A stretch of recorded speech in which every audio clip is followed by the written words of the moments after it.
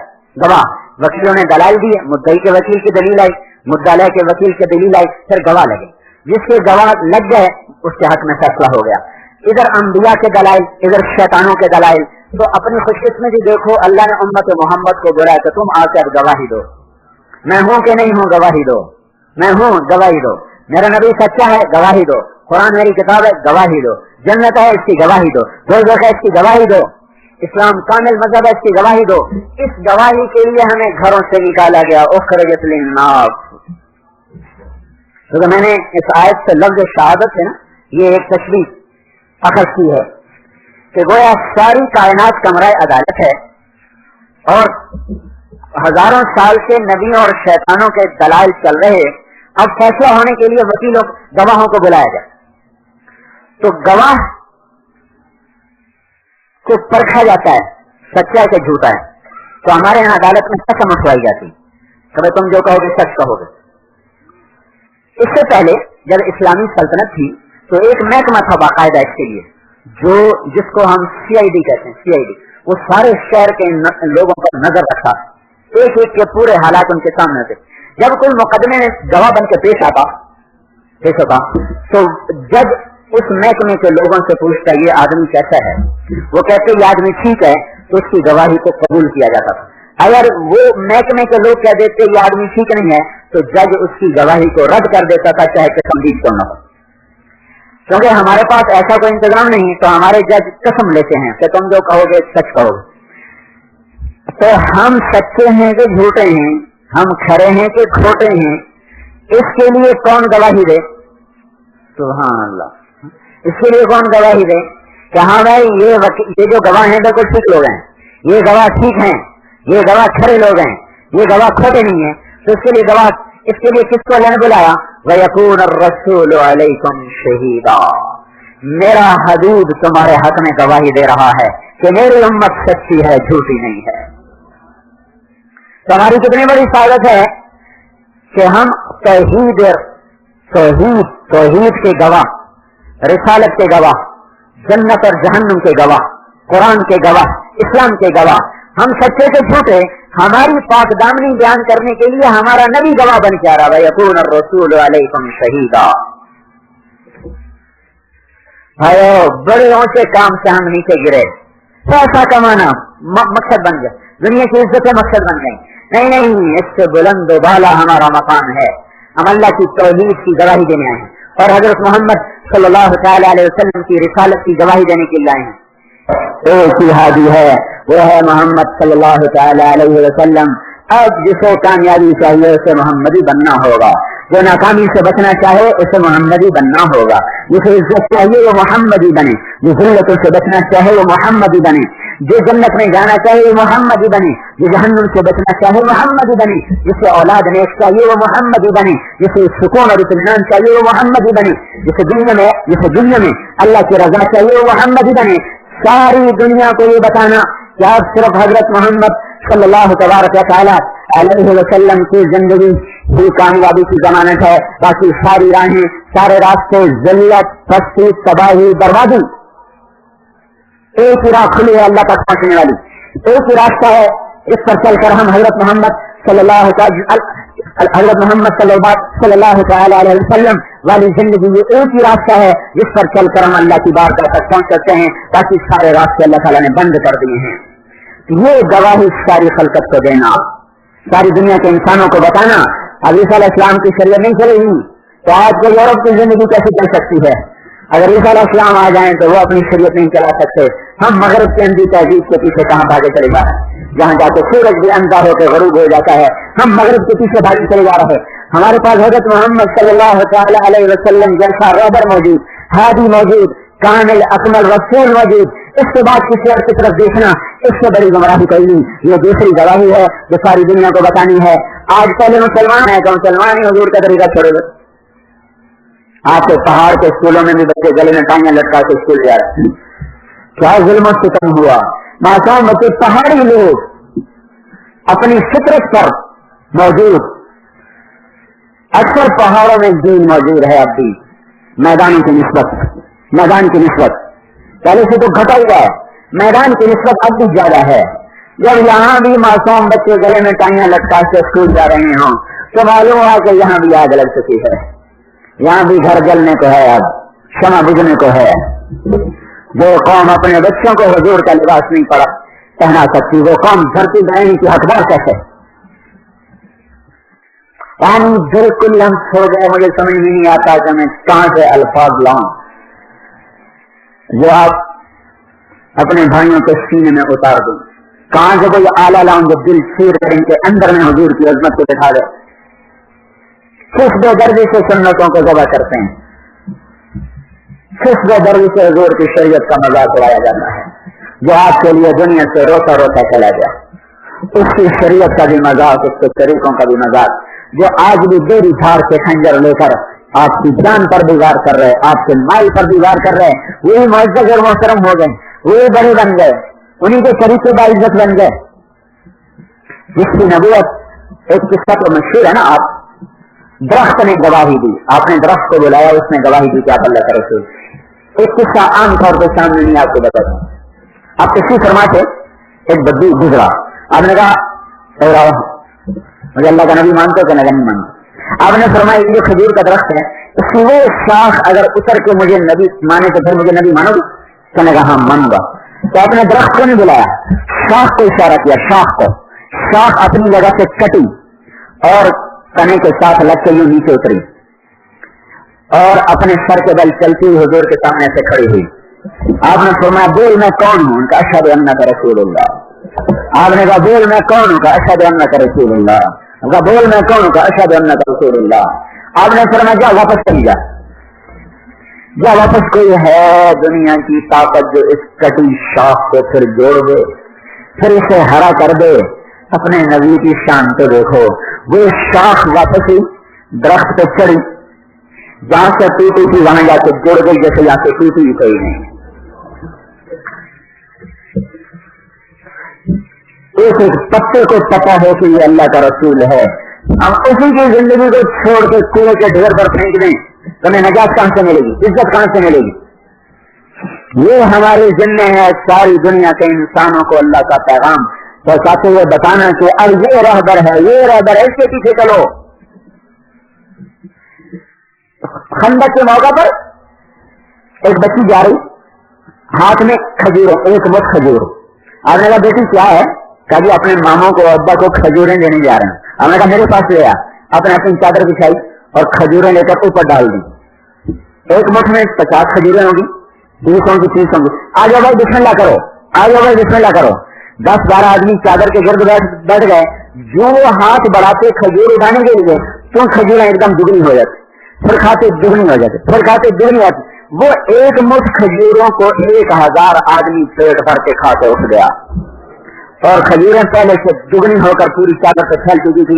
آپ نے باقی کو لپیٹا کا جاؤ اس بچی کے گھر پہنچا دو. جس کی اطاعت کے لیے نباتات سر جھکا دیں, حیوانات سر جھکا دیں, جنات سر جھکا دیں, باہر بر جس کے لیے سر جھکا دے.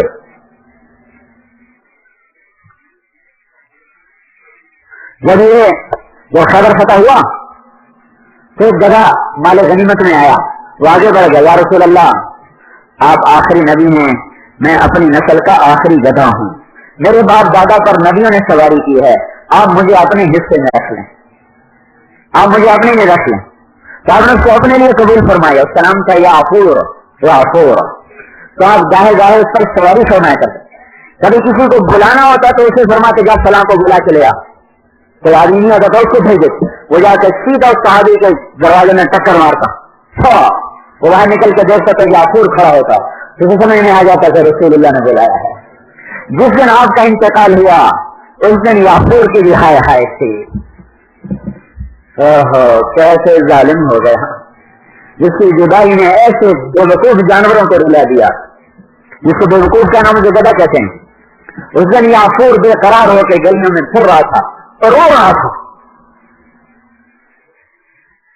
آخر اس سے نہ رہا گیا اور جا کے کنویں میں چھلانگ لگا دی اور جان کی بازی ہار گیا. آپ کی اونٹنی عذبا جس پر آپ اکثر سواری فرمایا کرتے تھے، جس دن آپ کا انتقال ہوا تو اس کی آنکھوں سے آنسو جاری اور اس نے کھانا چھوڑ دیا، پینا چھوڑ دیا، روٹی پیاسی نے تڑپ تڑپ کے جان دے دی. آپ کے بعد نہ ایک گھونٹ پانی پیا نہ ایک چمٹا گھاس کھایا. اس ذات نے جانوروں کو غمگین کر جو اپنا عشق جانوروں میں چھوڑ گیا، اسی کا کلمہ پڑھنے والے مری والے کیا کر رہے ہیں اور مری میں آ کر باقی مسلمان کیا کر رہے ہیں. اس کی عظمت اور حیبت کے سامنے جانور بھی سر جھکا. بے جان کھجور کے تنے پر آپ ٹیک لگا کے خطبہ دیتے تھے. جہاں وہ تنا تھا مجمع زیادہ ہو گیا، ممبر کی ضرورت پڑی.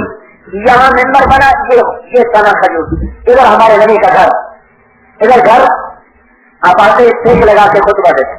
آج جمعے کا دن ہے، آپ تشریف لائے، اس تنے کو پار کیا اور پہلا قدم رکھا ممبر کی سیڑھی پر، تو یہ بے جان کھجور کا تنا یہ چیخ پڑا حنین العشاق، ایسے رویا جیسے حاملہ اونٹنی روتی ہے.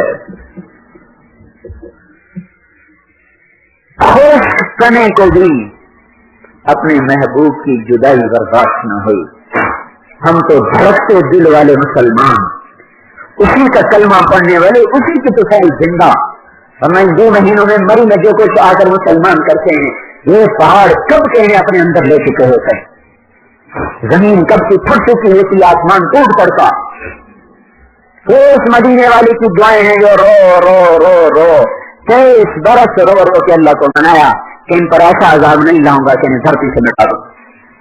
اگر آپ کی یہ دعائیں نہ ہوتی تو قصہ تمام ہو چکا تھا آج سے کئی سال پہلے. بے جان تنا تڑپ اٹھا، اسے آپ کی جدائی برداشت نہ ہوئی.